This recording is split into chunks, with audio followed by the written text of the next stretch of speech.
In the last 5 weeks, we have reviewed things like climate change, nuclear non-proliferation, trade, pandemics, world economy, and we ended the last week with the realization that we may need a global peer review to help us distinguish between narrow national interests and genuine reform proposals to advance our global well-being.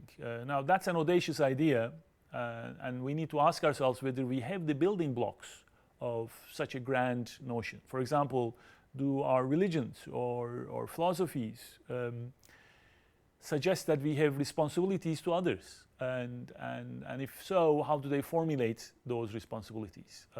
We have 4 such views taken out from Gianni's documentary on global civics. Here's what they have to say. You know, Jesus once was asked by a person, "Who is my neighbor?" in response to the command that we read in the Christian holy book, the Bible, that we should love God and love neighbors. And in response, Jesus told a story, and the gist of that story is that a neighbor is any person, no matter how close or how far from me, who is in need, whether my kin, whether my co-religionists, whether my I have some interest in that person's life, personal interest in that person's life.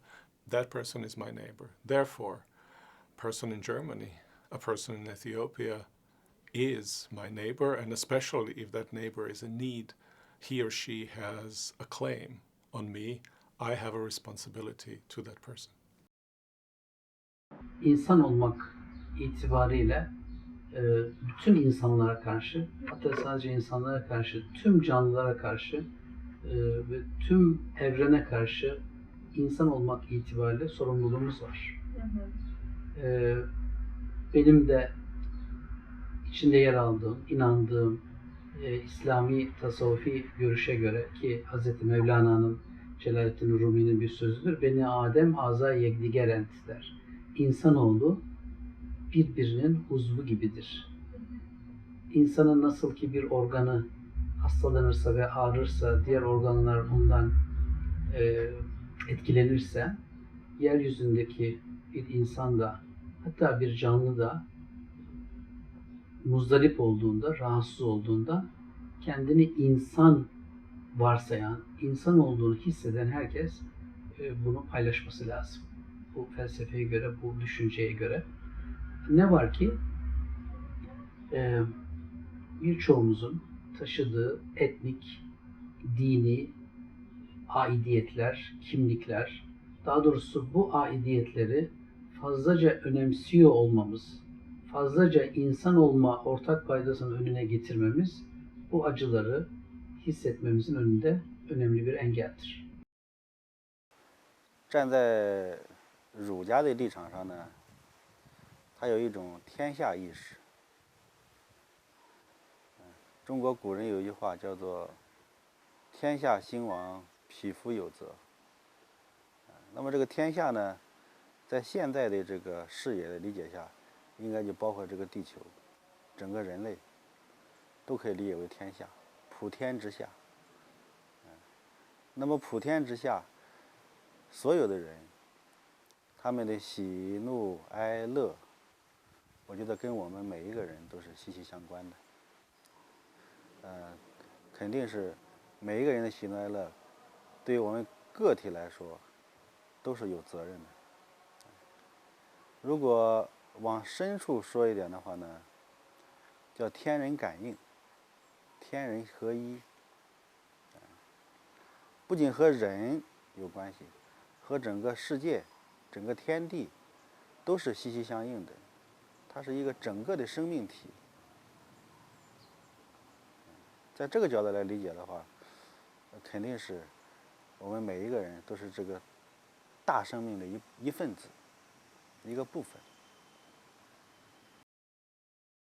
There is a saying, Umuntu, Ngumuntu, Ngabantu, which expresses the idea of Ubuntu very well. That means a person is a person by means of other persons. And I suppose the attitude that I'm talking about is the ability to see yourself in others and to recognize that what you are is in their gift. These views and the similarities between them are striking.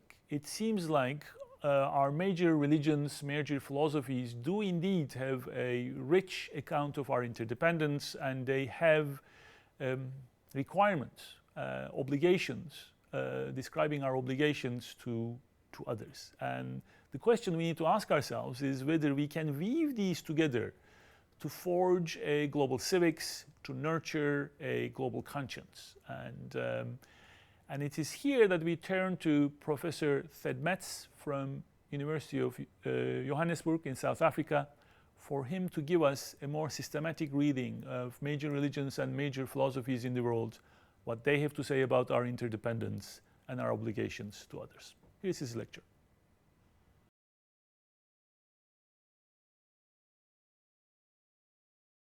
The title of my talk will be Beneficence as a Source of Meaning in Life in the World's Major Religio-Philosophies.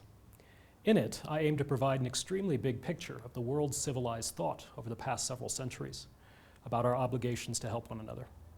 I'll contend that the most long-standing, widely held, and currently influential religions and philosophies can be reduced to 4 distinct worldviews. And I'll bring out the salient respects in which each of these 4 worldviews prescribes helping human beings of whatever ethnicity, nationality, color, or creed as a way for one's life to become part of a meaningful scheme. According to views held by a large majority of the world's people, I will show humanity is thought to be interdependent, and not merely in the widely acknowledged sense that we are finite creatures who require help from others in order to survive, but also in the sense that for you to live a meaningful life, you must help other human beings. As is well known, nearly all belief systems include the prescription to treat others the way you would like to be treated. However, what is less often brought out, and what I will emphasize today, is one of the ultimate reasons proffered by the world's major religio-philosophies to follow the golden rule, namely, that you have a need to satisfy other people's needs, for that is the primary way your life can acquire significance, a connection with something greater than it. In what follows, I'll work with the hypothesis that most of the all-encompassing belief systems that have been held for centuries and that continue to be are usefully categorized as falling under one of 4 major headings. First, there is God's purpose, which includes Judaism, Christianity, and Islam, influential in Europe, the Americas, Middle East, and Russia. Second, there's a category of reincarnation, typical of Hindu and Buddhist perspectives that are common in the Indian subcontinent and countries near to it. Third, there is community, which lies at the heart of many traditional African religions practiced below the Sahara Desert.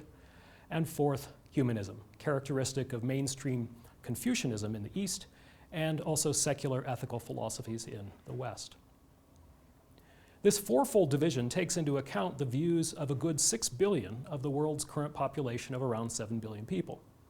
There are roughly 3.5 billion adherents to Judaism, Christianity, and Islam, at least 1.5 billion who live according to Hindu or Buddhist tenets, about 500 million influenced by traditional sub-Saharan religious views, and another 500 million living according to human-centered ideals. In addition, in terms of time, each of the 4 major worldviews has been in existence at least 500 years, and often thousands of them. And with respect to space, together the 4 cover a large majority of the Earth's populated territory. No continent, save for Antarctica, is left out. There are, of course, important differences, say, between Islam and Christianity, between Hinduism and Buddhism, and between Confucianism and secular ethics, which some will see me as lumping together. However, the focus of this talk is on the world's major approaches to universal beneficence and human interdependence. And so it's appropriate for me to downplay discrepancies between religio-philosophies that do not concern those issues. Furthermore, I submit that my discussion will reveal 4 basic distinguishable views about why one should treat others as one would like to be treated. Although I'll also argue that what's common to these 4 rationales is the fundamental idea that one's current life on Earth becomes meaningful by helping others and thereby connecting to something greater than it. So first, God's purpose. The Abrahamic or monotheistic tradition characteristically contends that one must give to charity and more generally help others in need, whoever they may be, because God has commanded one to do so. God, understood as a perfect spiritual agent who's the ground of the universe, has created it with a plan in mind, where being good to other human beings is an essential part of the role he's given us to play.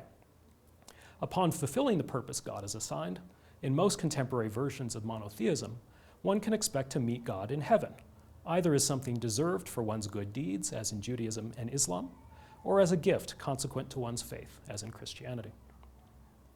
The ideal of a common humanity, united by a personal supreme being, is expressed in different ways depending on the specific religion involved. Christianity, for instance, tends to characterize others as neighbors, whom God has commanded we love to the degree that we love ourselves, and to treat God as a father to all of us who are akin to his children. In contrast, Islam typically emphasizes the idea that all things in the physical world, including what is in one's possession, are ultimately owned by Allah, who has demanded that one share a tithe with the needy among his dependents. Underneath these differences in emphasis, there is some interesting common ground among the three major monotheistic religions. The Golden Rule is one such element. It's most widely associated with Christianity, as it is explicit in the Gospels of Matthew and Luke in the Holy Bible.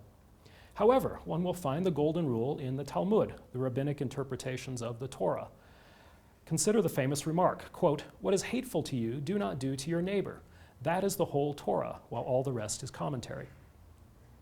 In addition, the Golden Rule is clearly stated many times in the Hadith, accounts of what Muhammad said and did during his lifetime that Muslims are to study and to emulate. Another area of common ground among Judaism, Christianity, and Islam is the reason they give for following the Golden Rule and otherwise behaving morally toward other human beings, regardless of whether they are part of one's in-group. They all suggest that doing so is a central way to come closer to God. From this perspective, one's life becomes meaningful to the extent that one positively relates to a perfect spiritual person who's the ground of the physical world. Central to such a relationship is doing what he has commanded one to do, namely to help and more generally support human beings created in his image, and then entering heaven, in which one is able to be near to God. Why follow the Golden Rule? According to the present worldview, because doing so is the way to connect with a holy being in this life and the next. The second major worldview now, reincarnation. Perspectives such as Hinduism and Buddhism that focus on reincarnation tend not to place a personal, that is a self-aware, deity at the heart of one's reasons to help fellow human beings. Instead, a salient feature of mainstream Hinduism is the idea of Brahman as an eternal, infinite spiritual force that is manifested as the physical world and in a variety of different guises as a plurality of gods, and is also impersonal, that is, does not relate to us consciously. Buddhism goes even farther by generally eschewing any appeal to a deity whatsoever. No God, whether personal or impersonal, plays a central role in mainstream Buddhism about why we should treat others well. These two religions tend to base duties to aid others neither on God's commands nor on the prospect of coming closer to God more generally. Instead, they ground obligations to help humanity on the notion that one has a spiritual essence that is repeatedly reborn upon the death of one's body. One's aim in life should be to obtain a state of self-realization in which the cycle of rebirth, or karma, is ended and one's soul is freed from attachment to the physical world. Roughly, in Hinduism, one is to come to perceive oneself as fundamentally an offshoot of Brahman, as one part of an underlying unified cosmic energy. And in Buddhism, one is to obtain distance from one's desires, and according to some interpretations, ideally not to desire at all. So construed, these religions sound selfish, but they're not. In both, reaching the ideal state of existence for oneself after the death of one's body requires treating others well. Hindus typically believe that selfish behavior springs from a belief that one is separate from others, where in fact one is not, as everyone is ultimately an offshoot of Brahman, the ultimate all-encompassing spiritual source of the visible physical world. Failing to help others means bad karma, rebirth in a state of suffering. Similarly, for Buddhists, a failure to be compassionate toward other human and more generally living beings indicates that one is still too much of a desiring creature, still too oriented towards seeking delight in and satisfaction from the physical world, which is foolish given the frustration that is sure to come with such an attachment to the ever-changing, the unpredictable, and the uncontrollable. For both views, then, one's reason to share with others is grounded on the idea that one's future, long-term state of existence crucially depends on doing so. Life is much more than the present span of 70 or so years on Earth, and the way one treats others in the physical here and now has important ramifications for the spiritual there and later. Unlike the monotheistic religions, those focused on reincarnation do not conceive of one's ideal state in terms of a relationship with a personal deity. According to the Mahabharata, the massive Sanskrit epic of which the Bhagavad Gita is a part, one finds this, quote, "This is the sum of duty. Do not unto others what you would not have them do unto you."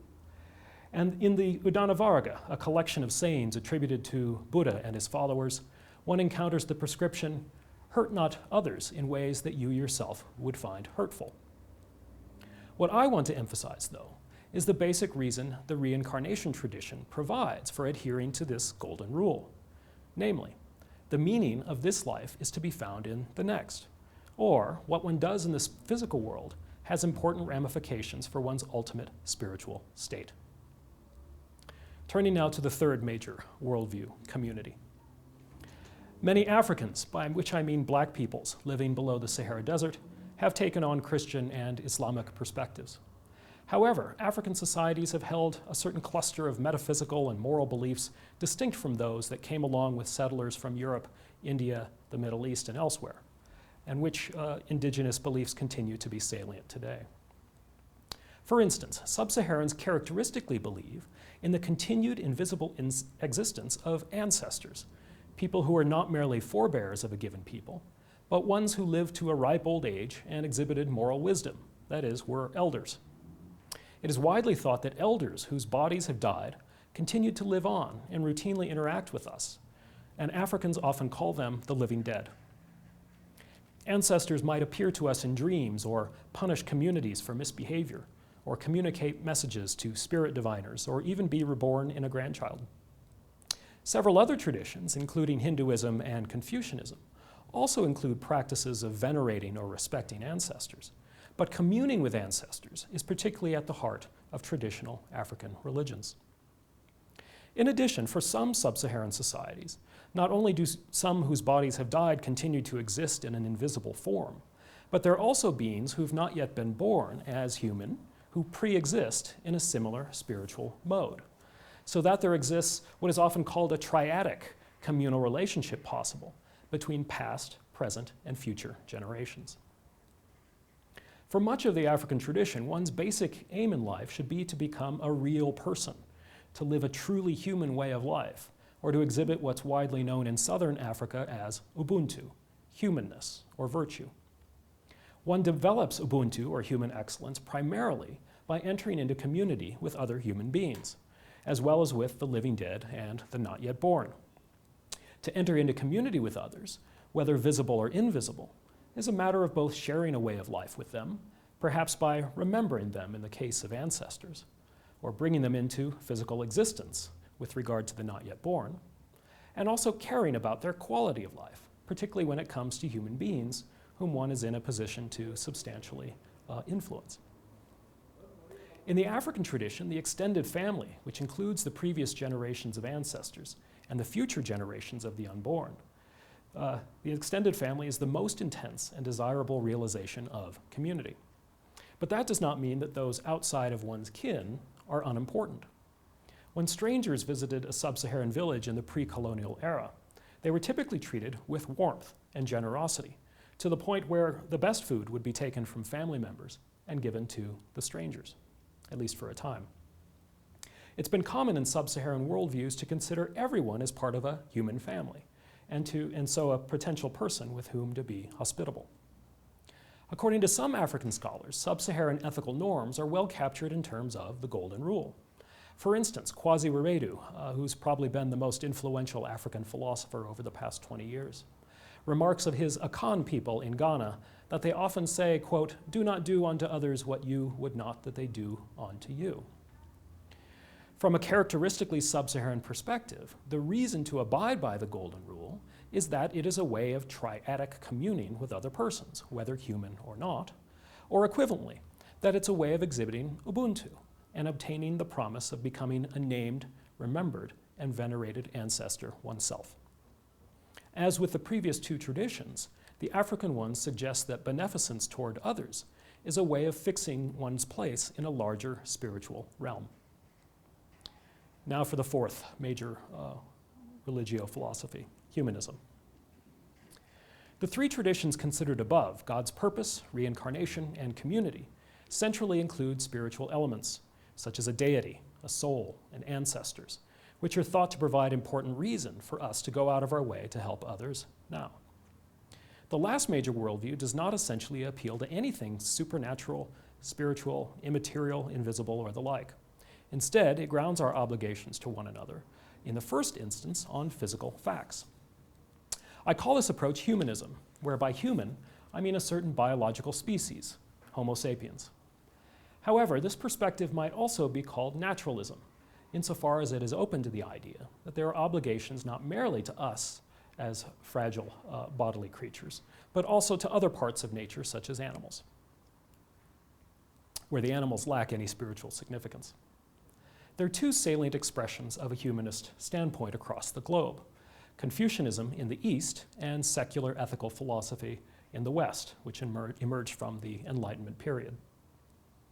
At its heart, the Chinese philosophy of Confucianism prizes social ways of life above all else.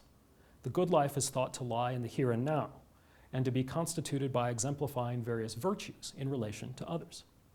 One is to carry out certain roles, especially as a child or a spouse, but also in relation to specific people in one's life, such as friends or politicians. However, Mencius, Confucius's most influential interpreter, is well known for having emphasized the idea that morality starts with natural family feelings and is characteristically then extended to others, a view that has come to be the mainstream Confucian ethical outlook.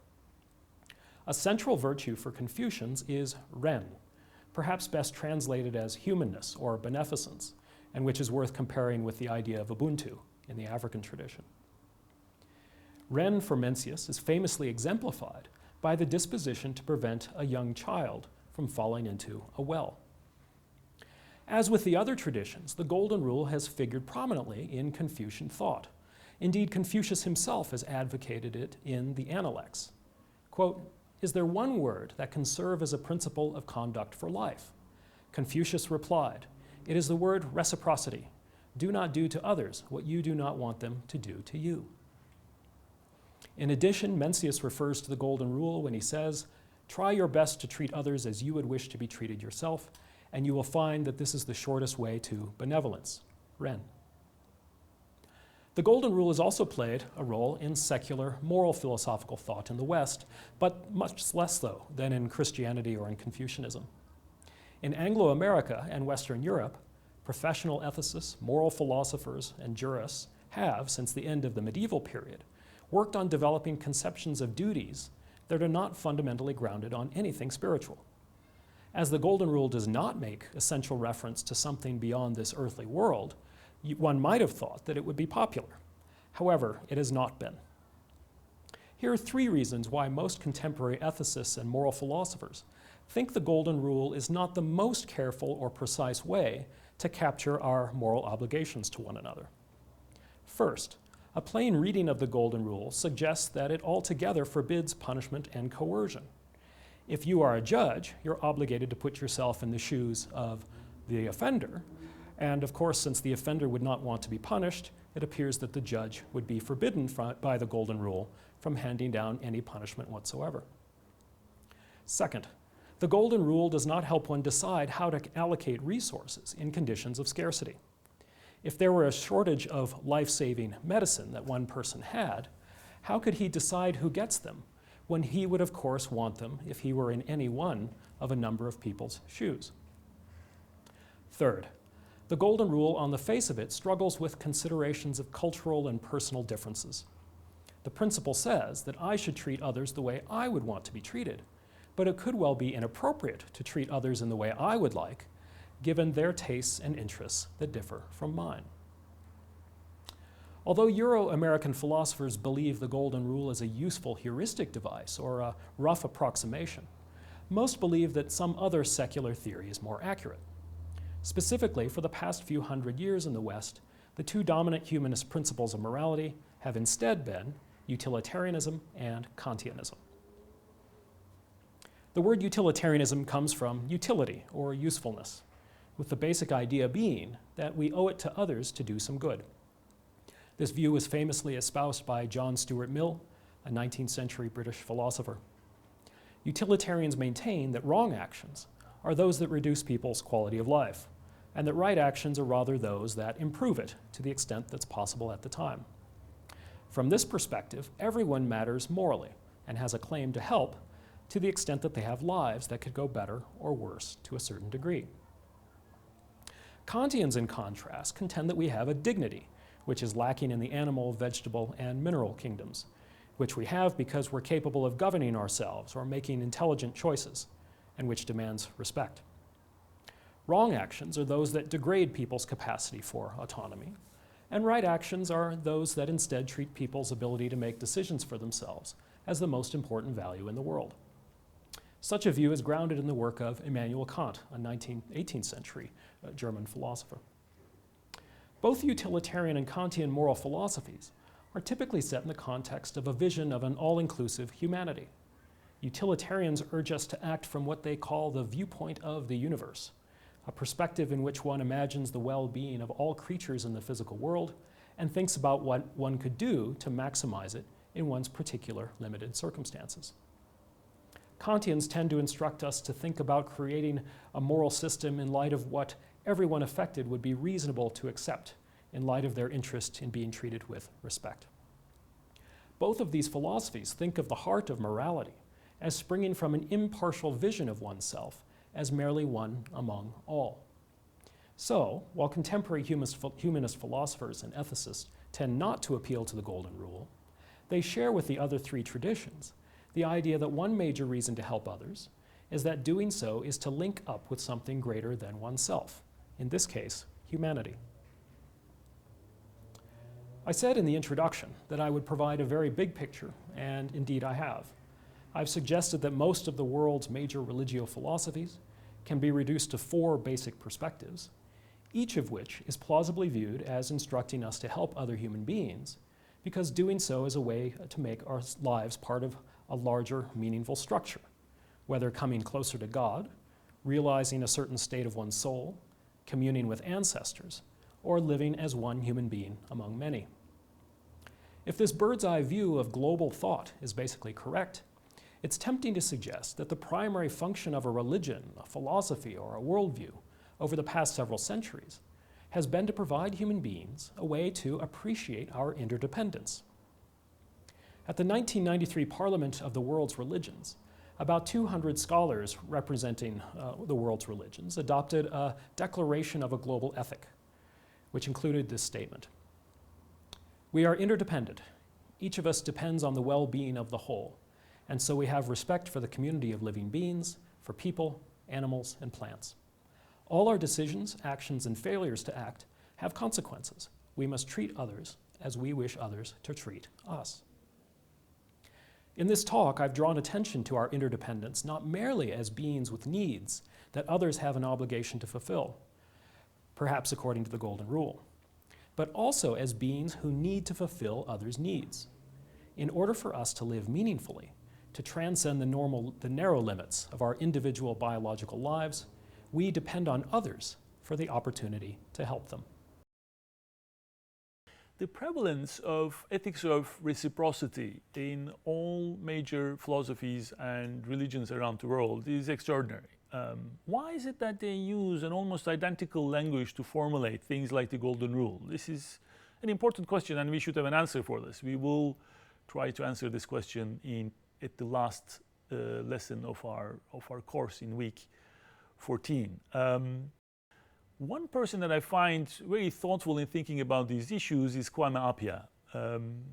he asks, what is it that we owe to strangers by virtue of our shared humanity, in his book Cosmopolitanism. And he proposes the methodology of a conversation to answer this important question. I'll read a short paragraph to give you a taste of his writing. He writes, "The real challenge is not the belief that other people do not matter at all. It is the belief that they don't matter very much. It is easy to get an agreement that we have some obligations to strangers. We don't do terrible things to them. Perhaps if their situation becomes completely intolerable and we can do something at reasonable cost, we may even have a duty to intervene.